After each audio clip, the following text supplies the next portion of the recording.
Nous, on est riches parce qu'on est en train d'appauvrir l'Afrique, de nouveau, l'Amérique latine, l'Asie. Nous sommes nous les responsables de ces millions de morts. C'est nous qui disons que tu dois avoir accès à l'eau simplement si tu la payes.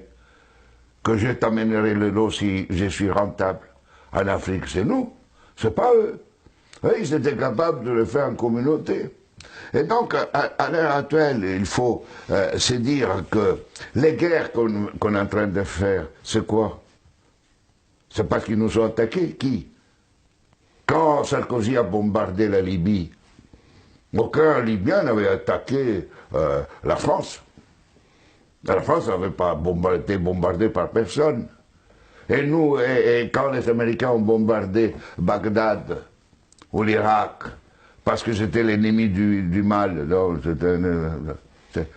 tous ces millions qui sont morts, et tous ces millions de réfugiés syriens, irakiens, etc., c'est qui eux, ils ont voulu.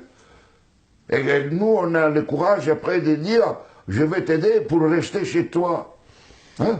Alors qu'on les a créé des conditions pour qu'ils doivent fuir.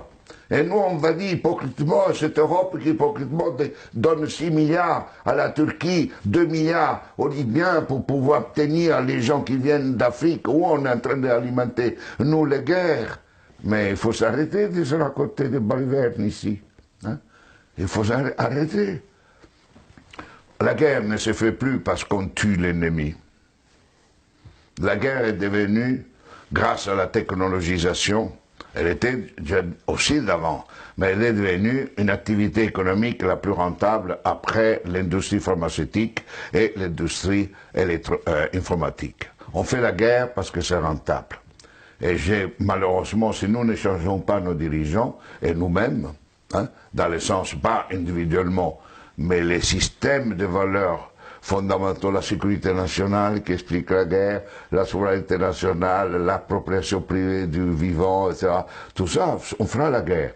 On fera la guerre, pourquoi? Parce que pour cela, deviendra une activité de plus en plus rentable. D'ici quelques années, si vous éliminez la guerre, le PIB mondial chutera, d'après le système dominant. Et ne chutera pas si on est dans un autre système. Au contraire, la guerre, la disparition de la guerre sera une source de richesse. Mais c'est pour cela que les dominants à l'heure actuelle ne veulent pas réduire les armements, ne veulent pas réduire les occasions de guerre. Parce qu'imaginez-vous la France sans la guerre. Que serait comme économie? Imaginez-vous les États-Unis sans guerre, deviendraient les pauvres. Des économies pauvres. Donc aujourd'hui, on est entré dans une phase où on fait la guerre parce que c'est rentable.